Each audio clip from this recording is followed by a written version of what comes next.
Welcome to our chapter meeting for October, our gathering. Today we're going to learn about aerobatics and aerobatic competition from our resident aerobaticista, Andrea McGilvray. So with that, over to you, Andrea. Hi, Chuck. Thank you very much. Just want to make a check that everybody sees the front page here. I do. Okay, all right. Well, thank you very much for today. This is such a strange way of presenting that it's going to be a little more challenging than if it's in face-to-face. But anyways, I want to say the very first thing is the things that I do with caution, and I really want to make sure that I'm careful. When it comes to aerobatics, nothing is done unsafely. But this is a dream that I never thought I could ever have. So I want to thank everybody to come and everybody that's listening, and I'll gladly help and sharing information further after this. This particular aerobatic experience started many years ago. As you can see, I got to fly in the Stearman back in 1988.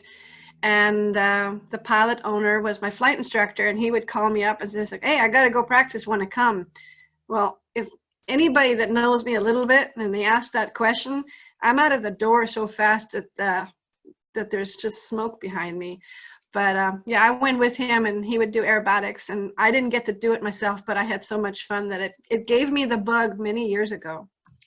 Fast forward, in 2017, one of our other members had said that he had some duel in a Pitts, and now a Pitts is like a dream come true, like a Ferrari or like something amazing, right? At least to me.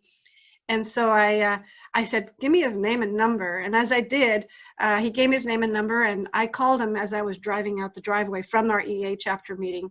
So I called him and made arrangements. And it was going to be a question of, will I like it or love it, or will I be scared, or will I be whatever? I had no idea, you know, when you have things in your head, sometimes they're not really real. So when I ended up going up in there, in that airplane with him, it was truly a joystick in the air. I got so badly addicted to it that yeah, it was just nothing but dreaming, smelling, talking. So it got worse and worse and worse. So finally I said, okay, I know I want to do this. So where do I go next? I had the opportunity to buy this airplane. I got much more information about this stuff too, and how I got there, but I bought this airplane in 2018. I did some aerobatic competition in it. But before I did, I took some very specialized training. I did a whole seminar on how I got to train with Patty. That's Patty Wagstaff. The gentleman in the middle was from Oshkosh. He gave me the scholarship to go fly. His name is Chris. He flies pit specials out in California. But anyway, so I got a scholarship, got to fly with Patty. Her flight instructor, chief flight instructor is Alan there on the right. So most of our flying was done in a super decathlon. Why would you want to fly a super decathlon if they have an extra? Well, they have an extra, so I did get to fly in that, but it doesn't teach you anything. It's just a joystick in the air. So is at Pitts. That's just purely a joystick in the air to have some stupid fun. And it's undescribable until you get there. So the very first things that you learn in aerobatics is how to stall an airplane, also how to make sure you stall it in a turn, and what spins are all about, because you might get yourself into it. Of course, we got to do loops, and we got to do all these other kinds of aerobatics. What happens is that we also have to go inverted. I get pretty stressed about some of the stuff I do, and my biggest unstressor is to go do aerobatics. I know that sounds completely crazy, but not. So also did a little bit of inverted spins, and I'll gladly talk more about that for people that are interested in spins. But really, back to there for a second. I'm going to go through all these particular maneuvers, but this is what I learned to do at Patty's training. And these are the maneuvers that you do with a combination of them for aerobatic competition. So now I did not know I was going into competition at this point yet. It was more of a, yeah, whatever. And then I ended up going up into Delano for my competition, the first one, but I didn't go there to compete. I just went there to help out and show up. And then Doug, one of my buddies, conned me into it. He said, well, go up and show me your stuff. And I had yet done all of them, the whole sequence. And anyways, I did. And anyways, it was competition time. So this is still back with Patty Wax. If it's a 3-minute video, I put it on quiet so you can see a little bit about how an extra. This is so simple. Now these are rolls. You got to roll it to the left. You got to unroll it. You can see a little bit of the yaw going on. A Humpty, of course, you stick the nose straight to the air. You pull pretty hard. And then just about when it runs out of energy, you pull the stick back. Now, that sounds really simple, but in aerobatic competition, where you started the turn and where you ended it has to be the same. So there's some tricks behind that. It's not as simple as that sounds. Everybody can do a wing over in almost any kind of airplane because it's really not loading the airplane, but they are fun in any airplane. They're actually more fun in my hats than they are in the pits. So then there's 2 kinds of Cubans. One would be reverse. This is this one. So you turn the airplane upside down, staying at a 45-degree angle to the top, and then pulling through as a loop. These G-forces are approximately 3.5 to 4. If you pull harder, 5. The most I have ever pulled is about 7. The hammerhead, again, you go straight up in the air. That's how you're judged, to see if you're straight, and that you rotate around 1/2 of the airplane. And it's a very uncoordinated maneuver that sounds scary. You actually have to use you use full left rudder and full right aileron at a precise moment. So I said, I want to see what an inverted spin was. I didn't want to get freaked out from those people that say that, oh my gosh, spins are scary and inverted spins are even worse. And then comes a dreaded hammerhead spin. A hammerhead spin, the reason it sounds, people talk about it, is when you push it over and the nose tucks underneath and you still keep pushing, the airplane will, of course, stall. And since you're totally uncoordinated, you will spin. One of the wonderful things that we did is we had to play high in the sky. And how do you come down? Well, you have to come down fast. And we played a little bit with the aileron control. We know how do you use your ailerons in a spin? I'll stick neutral. Well, what happens if it's not neutral? And these are some of the maneuvers, and that's why it acts so funny. As you saw the airplane nose down right away, that's not even fully done. When you do an aerobatic maneuver for a spin, the nose has to point straight to the ground with full throttle. That is for safety, not for anything else. The loops are fun. You have to start with quite a bit of airspeed, and you pull really hard in the beginning. Then you start relaxing, and then you let it actually float. There's my float, float, float, float, float. And then you start pulling again. And once you start, towards the ground, you pull harder. Almost all of these aerobatic maneuvers really should only be done in an aerobatic airplane. The hats will do quite a few of these, but I lose oil in the engine, both of them. So this is the other one where you do a 1/2 or 3/4 of a loop, and then you roll out. Horrible, horrible. I mean, this is me, a little over 2 years ago, to give you an idea that what you just saw there is horrible. It was very easy to do. So as I said, I got started with that. I'm still working on my commercial. Got interrupted with going to AMP school, so I'm in that.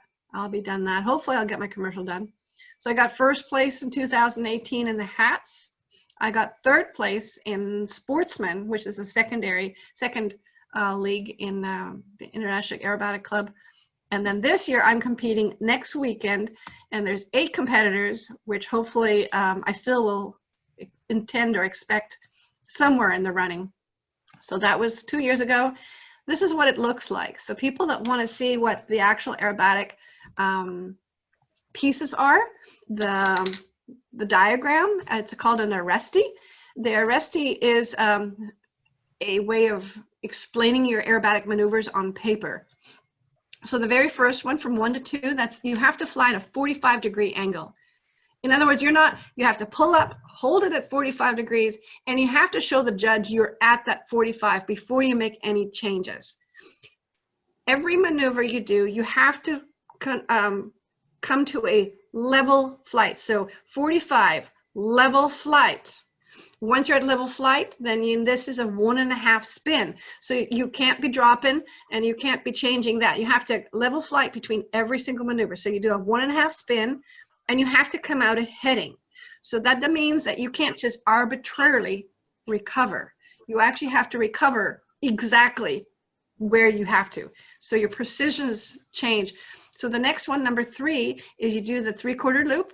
And then as you're now at 45 degrees down, you do a half roll, so you're back upright. And as you can see that you should be doing it halfway between the first entry and the end of it. And then again, you fly level. And you only have to fly level for a second or whatever. It's not like a period of time. Then the next step would be a loop. So by that time, energy management, you're coming out of it, you're fast. So you should be really good with a loop. And you come to the top of the loop, again, float it, come back. Then you do a 180-degree turn. This is again in primary. And then after that, you do a roll. Every aerobatic competition starts and ends with a wing wag.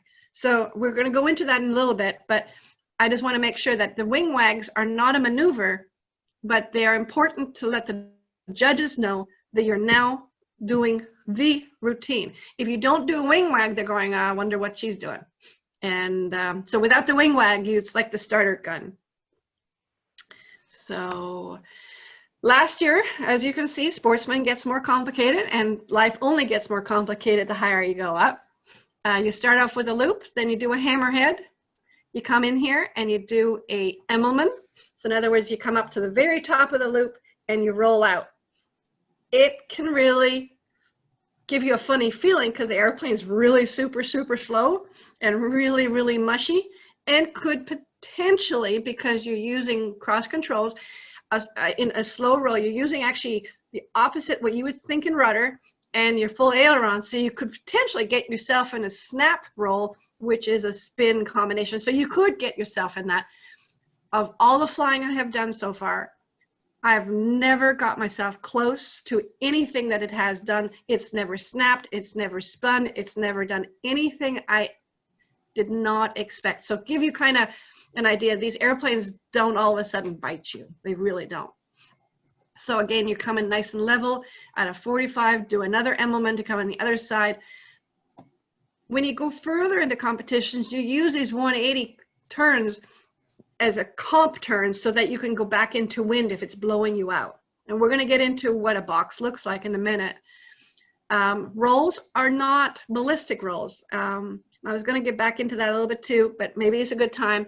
A ballistic roll is you pull pretty hard, and you can pull up about 35, 40 degrees up. You push forward, unload the airplane, so now the airplane has no weight. You're basically it's almost at zero, half to zero G. And then you push full aileron over. You're not really doing much with your rudder. In a slow roll, what you do not pull it up. You have the nose straight at the target. Then if you're going to do a left roll, you're going to start using left aileron, full deflection left aileron, but then you're going to use top rudder. You're going to use a lot of right rudder, because when the airplane is at a 90-degree angle, at a knife edge from the wing pointed to the ground and the wing pointed to the sky, your rudder becomes your elevator and your elevator becomes your rudder. And so if you actually, you can imagine how the actual controls are now physically to the ground. So then you actually have to pull so that the nose doesn't drop, but you have to use your right rudder. So the right rudder stops it from dropping, and your left and your roll keeps on going. So when you get inverted, you change feet. Then all of a sudden you use your left rudder, which happens to be your top rudder, and you keep on rolling until you actually do it. It's hard to explain, and it's most likely the most difficult in any of these maneuvers that I can tell you. It's a challenge. The next maneuver in this one is a split S.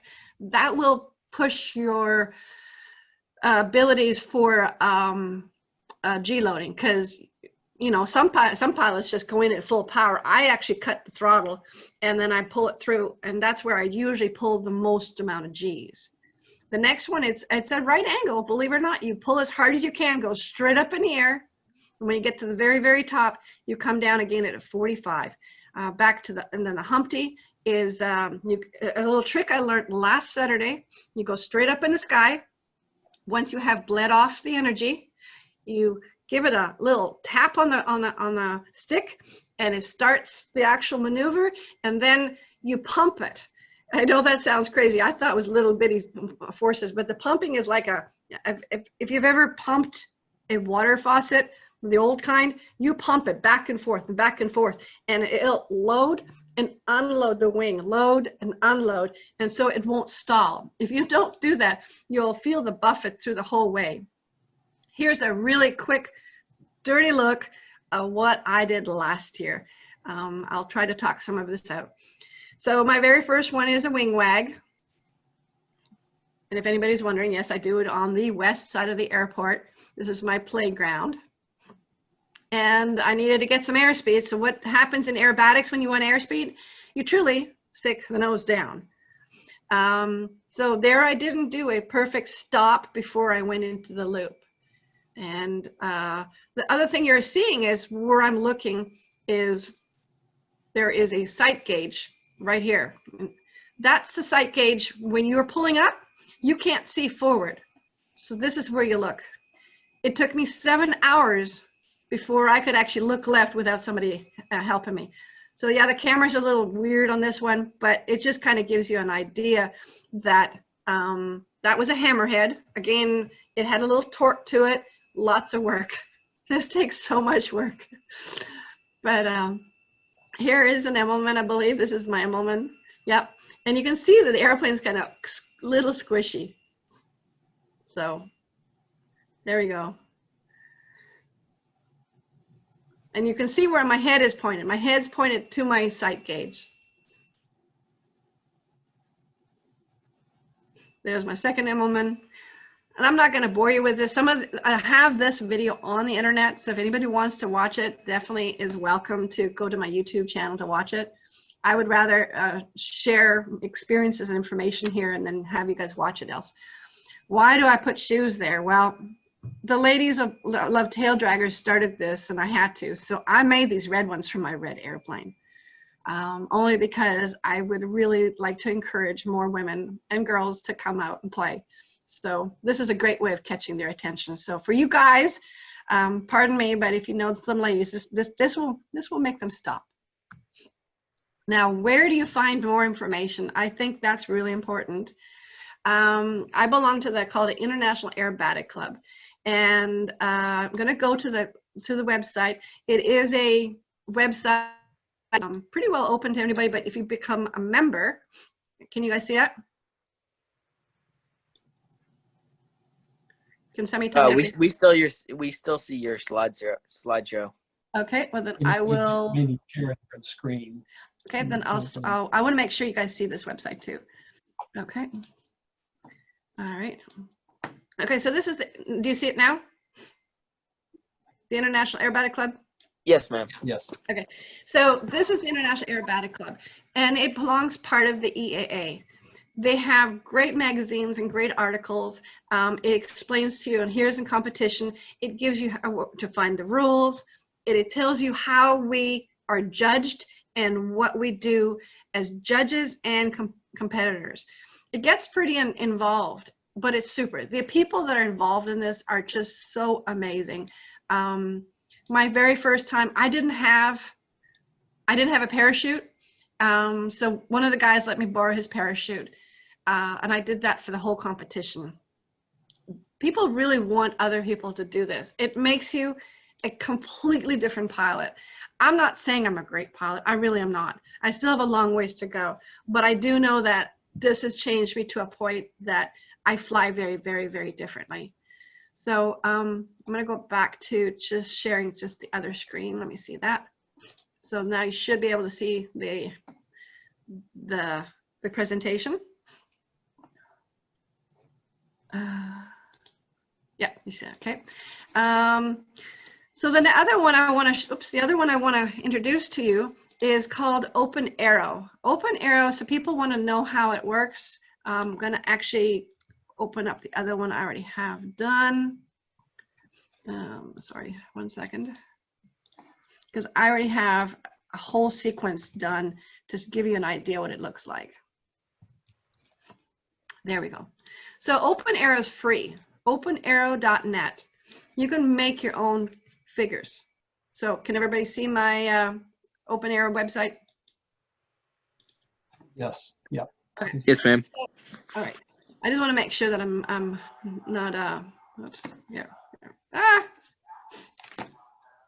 I got it. I'll get it there yet. I'll get it. It just takes a minute sometimes to there. All right. Back. So I can make my own, and part of being in Sportsman, we actually have to, we don't have to, but you have to do 3 flights.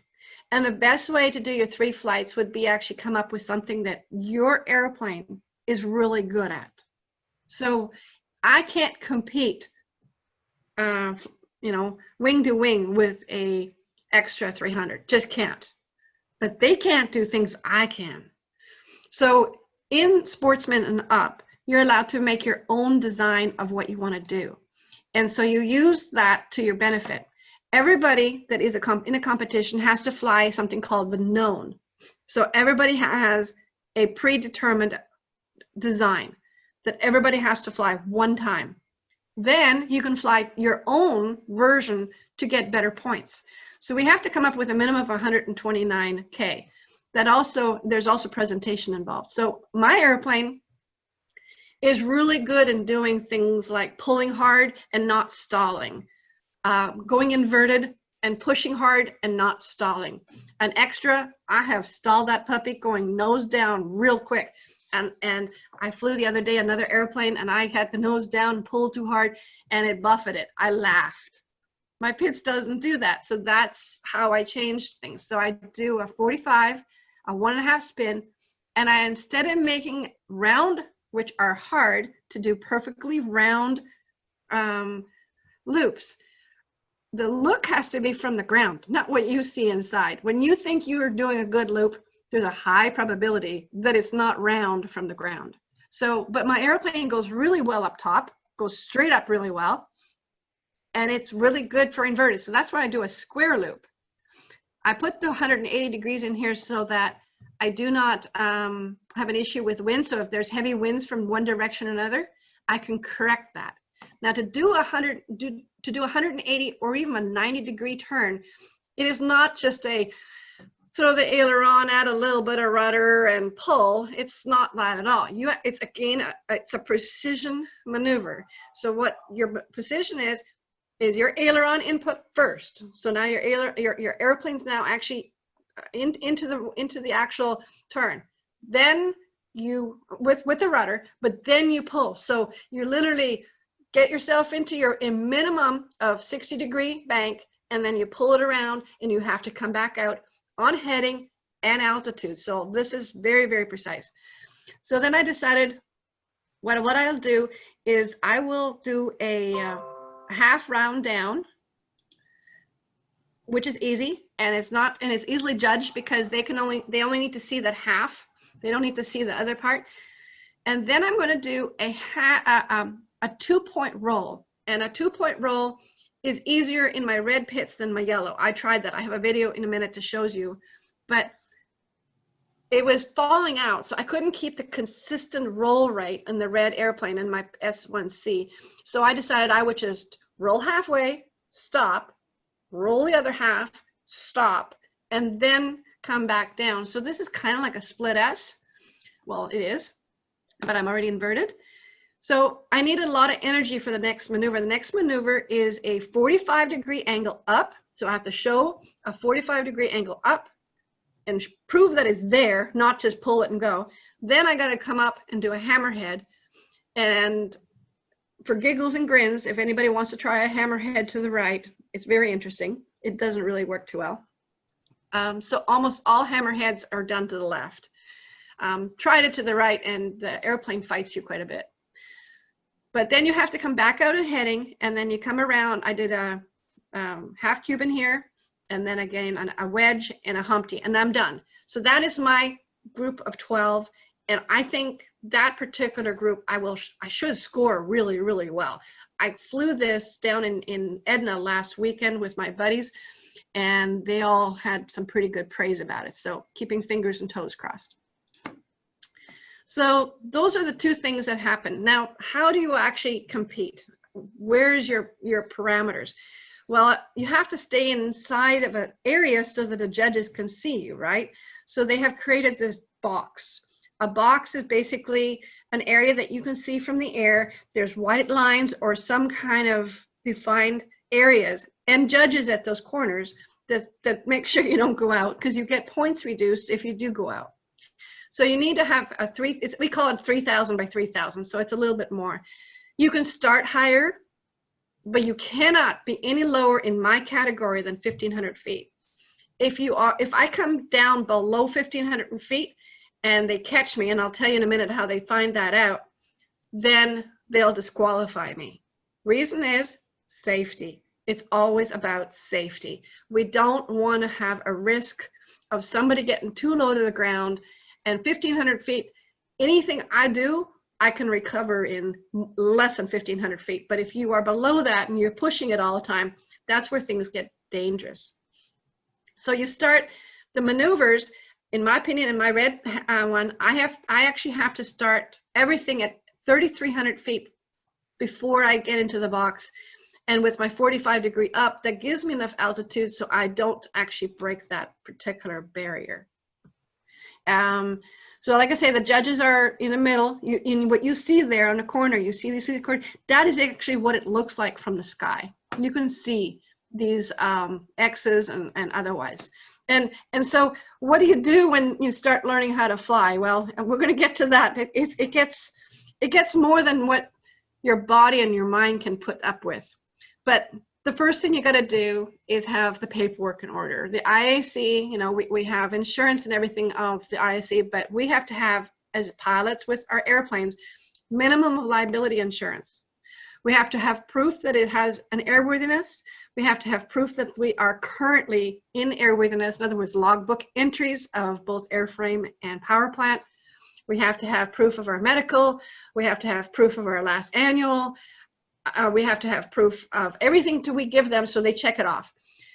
That's part of the International Aerobatic Club, to make sure that we as pilots are proof that we're doing things right. The next thing is another person from the group, doesn't have to be anybody special, but it's usually designated by the chief, that says, okay, you go check these airplanes.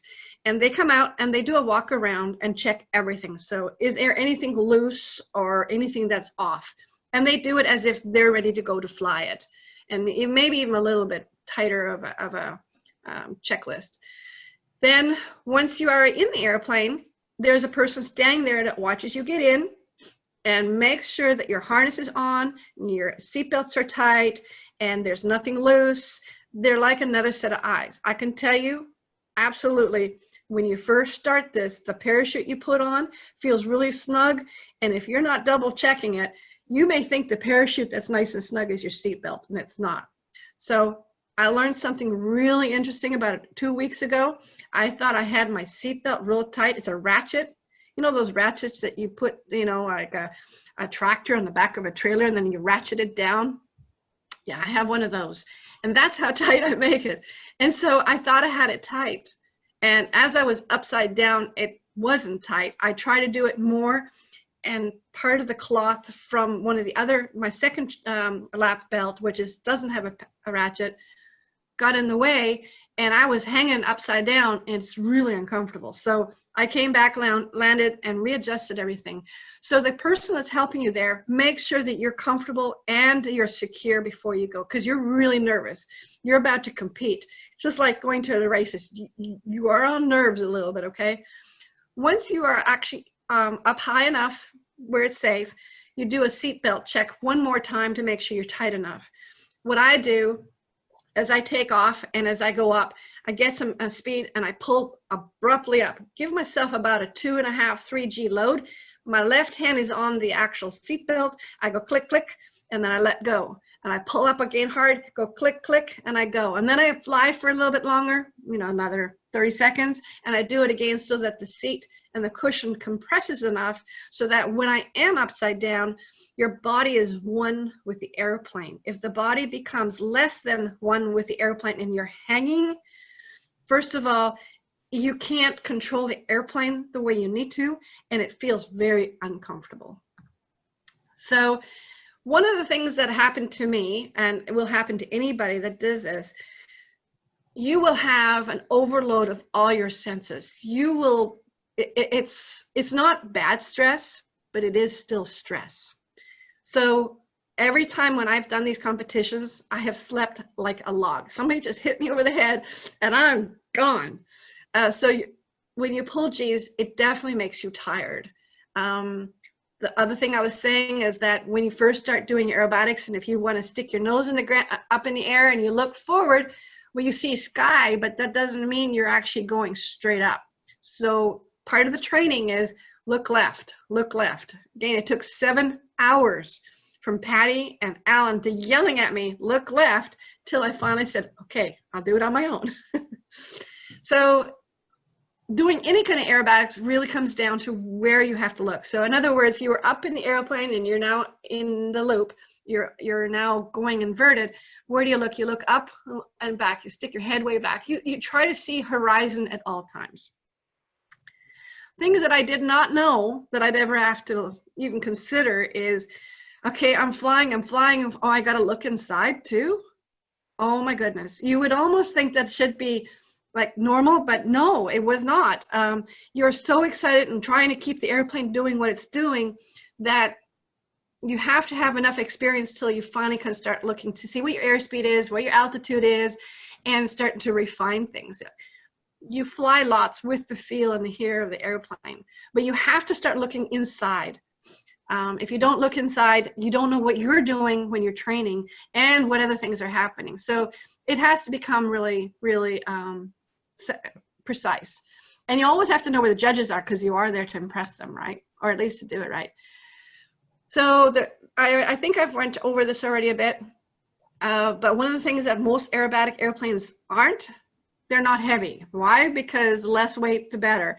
So many of them do not have a sophisticated communication system, never mind a transponder.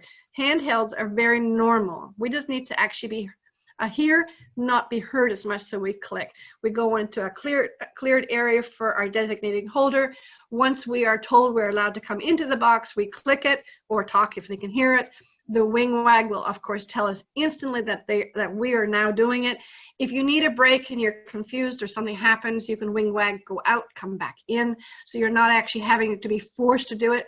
But if you don't do it the order that it needs to be, then you kind of lose all points after that. So if you leave the box going to the north and you come back in, but you don't do the next routine that you're supposed to do, then it's a hard zero because it's not the right routine. Sheets of paper, the little ones that we put in front that you can see as crazy pilots have. If you don't have that, then you get confused. It's really hard. There's my little red monster, little bit, and little slipper. Those are my two little toys that are the most fun thing in the world.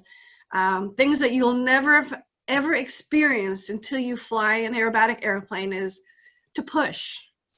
What do you mean you push? When you push, that your butt leaves the seat, and it's like, woo. Well, an aerobatic airplane that has inverted wings, like this one here, it has, fully symmetrical wings. It doesn't have that same kind of force on the stick as the red one. It's only a flat winged. So things that you'll never have heard before as a private pilot or any other pilot is to push, be negative, be inverted, and learn that the feet have nothing to do with coordination in most aerobatic competition of flying. It has to be with precision. You ask the airplane to do what you want to do, exactly when you want to do it, and whatever it takes, including your opposite feet that you think of, it has to happen. Getting good at spins is important just because you have to be precise in coming out. So you have to learn each airplane. And we already talked about the rudder and elevator changing. When you are in a 90-degree knife edge, you can see how that rudder then all of a sudden becomes an elevator, and vice versa. I did go to judges school. That was something that was really fun. Reason I did is I want to know what they're looking at. If I know what they're looking at, that means I can get better. Plus, I mean, if I'm not flying, why not actually be part of the judging or helping others? And that's what the whole thing is about, is working as a team. So you have to learn the rules, which are also not very hard. They're pretty simple. Now, I'd like to go through a couple of these videos. The extra, as I'm going to show you, is really, really crisp. But the only problem with that is most people do not have the money for a extra. I'm going to go through it pretty quick, and I'm not going to show you the whole video because, again, I have these links there. Get rid of the noise. So he did a nice wing wags. You can see they're very precise, very crisp, very black and white. This is the known sportsman maneuver that we have all to do in the sportsman category this year. So you can see how crisp his stuff is. Now, he was a 45. He can do a long 45. He had already pulled the power long before he finished that. And that takes coordination with your hands. Now, he has, of course, a constant speed prop. I don't have that. So my hand is constantly working. When these guys that are doing this, they don't have to. Of course, a spin you have to. So a 1.5 spin, you can look at the top corner. Now watch him actually stop it and give full power. You can see the propeller go full power, nose down perfectly, and pull it back up. That is a perfect aerobatic spin. If you didn't do that, you'll get docked marks. So here we go. We're going straight up in the sky, and you can see how precise he is.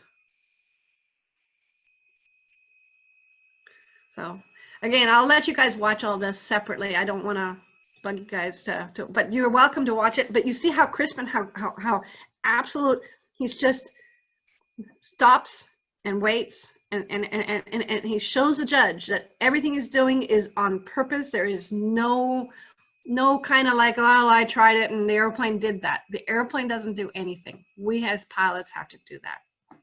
So I'm gonna go to the next one because I got a whole bunch of them loaded here.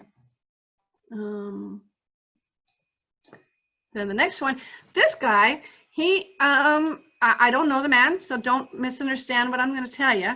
Let me see here. There we go. One more second here. This is a Christian Eagle. It's a 2-place aerobatic experimental airplane. He had some pretty good torquing going on here, but you can see that he's pretty, well, you'll see in a couple of minutes here, or in a minute. He looks to the left a little bit, and so he's waiting for it to stall. He's got oh, I got rid of the stall, sorry. This is a hammerhead. No, it's a Humpty. Excuse me. I don't have this all together to be perfect. Again, I was wrong. It's a 45 2-point. There we go. So I had it already kind of spooled up here, but you can see that they weren't as precise. And a lot of the stuff he's doing, I mean, it's really good. Don't get me wrong. He's looking to the left, as you can see, but now he's looking up. Well, should be still looking to the left a little bit. There we go. And now that's a precision, but not quite long enough. Those down lines need to be literally another breath or another, we call them potatoes. And then the next one here, this one here it's a S2A, so it's a Pitt Special Certified Airplane, but he's got a kind of a weird looking camera, so it kind of looks forward and backward. I don't know where he's at, but it looks like it could be the coast. Nice wing wag, really nice wing wag. And so you can see where his head is gonna look. So he looks left when he pulls. You can't see nothing when you go up anyways. And then he just waits for it. He had pulled the power pretty good quick, and you can see the propeller going, there we go. But you can also watch his down line on his finish, his spin. Now, down, stop, full, and then go. All maneuvers have to be like that. So this guy's actually done really good. I think, I mean, I don't know what it looks like from the ground because obviously I'm not there. So nice clean line. See how much longer he kept it all? And that Christian Eagle can do everything this particular Pitts can do. Nice 2-point. Kind of looks weird on this. All right. I want to get back to the presentation. So anybody who wants to watch that, they're welcome to it at any time. And it's part of here, and I'll gladly share the links. So, oops. This is the set of maneuvers I just showed you that I'm created for myself. And the thing that you will find in doing aerobatics, it has to stop becoming mechanical. You can't say, well, I got to do this for this amount of time, or I have to wait for this to happen. You have to learn to become one with the airplane. It's like learning to ride a bicycle. If you can truly tell me how you ride a bicycle, explain how you keep your balance, you'd be one of the few. I mean, you could maybe get away with kind of, but until your body learns it, you can't actually ride a bicycle. That's called learning how to do it. So again, I went back to the knife edge stuff. It's very cross-controlling. It's very strange feeling in the beginning and very, very challenging. When you're flying upside down and in a flat bottom wing, it's much harder. The yellow one is much, much easier. So I will be using the yellow one after this year. So, and here's two maneuvers. I mean, the same maneuvers, exactly the same thing. This is about a week ago. So the only difference is that the red one, I can only do a 2-point. The roll just won't work. So I'm now inverted, stayed inverted. I'm going to do my half roll. If you will kind of keep that in your mind for a second to watch the yellow one. So then I did the second half, and then I pull as my second half loop. But I'm again, the reason I looked left is to see if I was in boundaries. That's all. And there's my little here. And then here's the yellow one doing the exactly same thing. And I wanted to see how well it will perform the roll, a full roll, because that's really what I wanted to do. But the red one wouldn't do it. And this one here, it stayed pretty good. And my nose dropped a little bit to the ground, so they almost like they dinged me for that. So that's the difference between the two of them. The yellow one truly has a twice of a speed of roll rate than the red one does. And you can see how there's pauses in between them all. And that's my hammerhead. Little bit of torque, not really great. I'm still working on that. I got to pull power completely off to do that. Anyways, again, we got back into, oh, here, yeah, I have lots on my plate, but that is nothing new. So right now I'm at school. Really want to get an aerobatic 2-place trainer, which is potentially in the works, high in the works.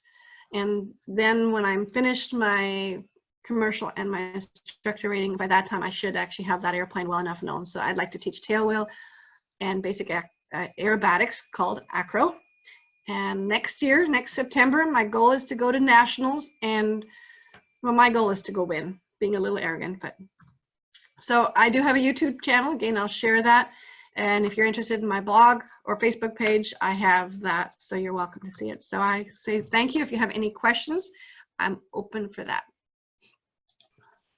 Andrea, this is Rick. The guy in the edge, I think, or maybe an extra, I can't remember the video you showed. When he looks left, where is his little sight gauge thing? Does it stick up off the wing or something? Yes, it was really hard to see, but yes, he has it's a triangle versus it being a star. Like mine, I have a triangle and I have a star. He had one at the very end. It was very hard to see on the video, but yes, he had one.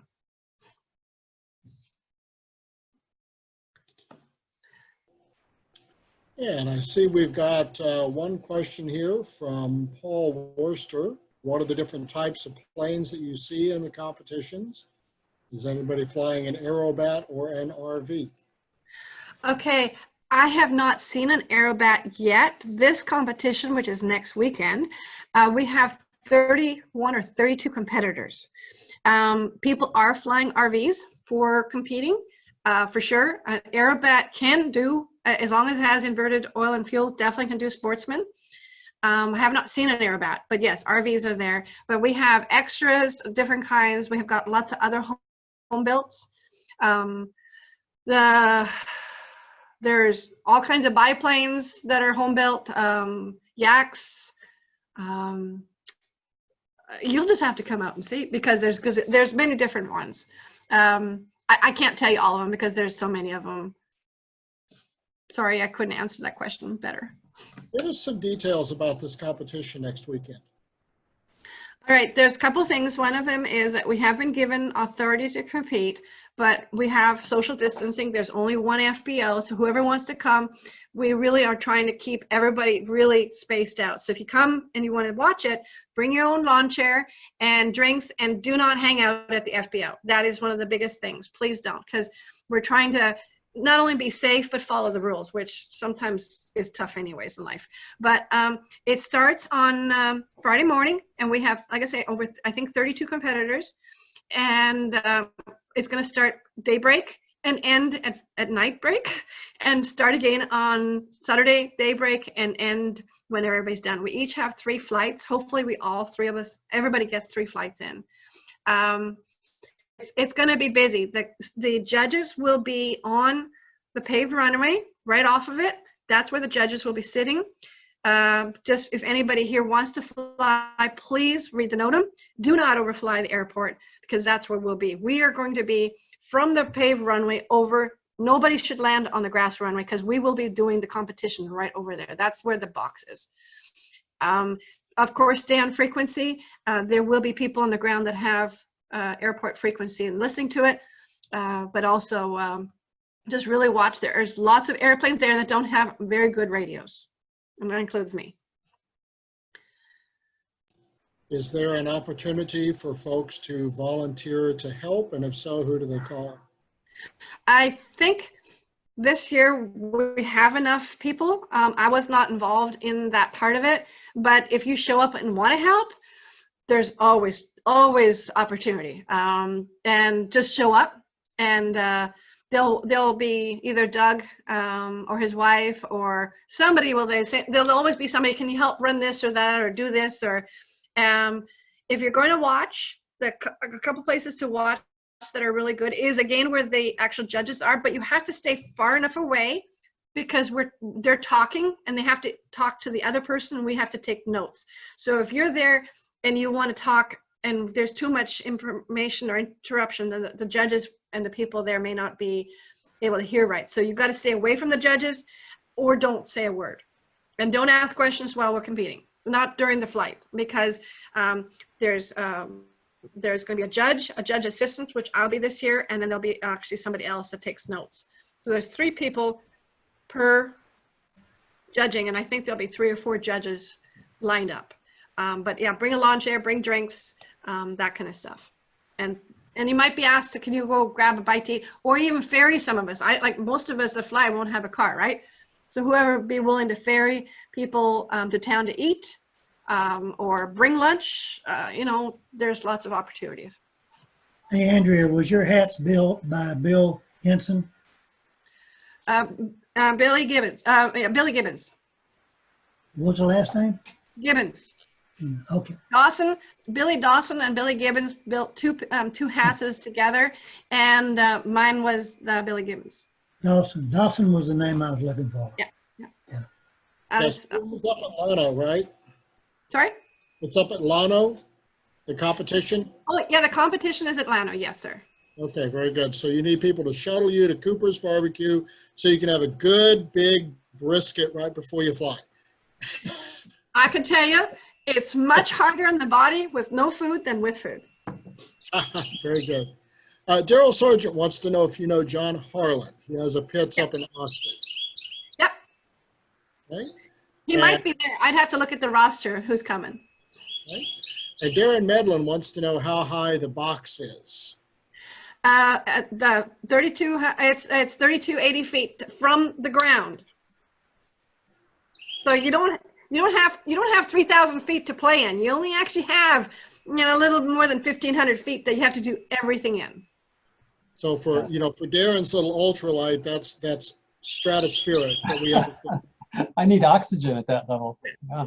And let's see. And Peggy wants to know what time you are competing. Well, that has changed a number of times. I will post it. Unfortunately, there's no exact times. The first group will be primary and intermediate, and I'll be helping judge that. Then as soon as they're done, then my group does it, but I'm with advanced and and my group sportsmen, but I can actually share that. I can share a roster. So it'll depend. I can't give exact times, but I should be flying approximately somewhere between 11 and 2, but it depends on how fast everything works. But I can definitely send you the roster of how it currently looks like, but there's no time frame. It's just that these people fly this time at this stage. Outstanding. Any other questions from the group? Yeah, Andrea, I've got one. What extra maintenance or preparation do you do for your airplane that you wouldn't normally do? Oh, well, because I go do aerobatics almost every time I go fly, it's exactly the same thing. I don't do anything different. I mean, every time I go fly that, I always turn it upside down. It's mandatory. Well, there's one thing I have to say. There's one thing I have to say. Yesterday I went flying and I got this new camera I put on, and I can control it from my phone. And I have a little pouch on my left where I keep my pilot license and my paraphernalia that I want. And I put my phone in there and I zip it closed. That's what I did do most of the time. Anyways, I wanted to see what the camera was looking at, and I turned it upside down and I forgot that. And I had everything fall out of it. And then, of course, it went somewhere where, of course, I couldn't reach it. And so I dove for the airport and landed and going, oh, I hope I didn't lose it. But yeah. Make sure there's not, oh, that is actually one other thing. You want to make sure your cubby hole that you have in the back has nothing in it. You don't want things flopping around. So I guess that's one thing, but since I do it all the time anyways, I don't actually carry any luggage. Well, I'll tell you, that was thoroughly cool. And we really appreciate you doing that. Wow, you set a pretty high bar there for our next briefer. So it's a good thing we're going to do Chile next month. But I think that was just awesome, and we're sure looking forward to seeing the trophies you bring back, and we'll have to all come up and watch you compete whenever we're able. I mean, what a cool thing, and to watch you grow into this sport over the last couple of years has been just really fun for all the members. For all the members of Chapter 35, next month, hopefully we will be there in person. To meet face to face, and Andrea will bring her trophy with her so that we can all see it. And once again, if you've got any ideas for people that you would like to see, people that you know that you would like to bring, do so, because this is for all of us. And I'm so excited that we get together every month. You know, it's a great group in this aviation community, and I really appreciate everybody coming. If there's Thank you, everybody, for listening. last-minute questions or comments, thank you very much, Andrea. All right. Thanks, guys.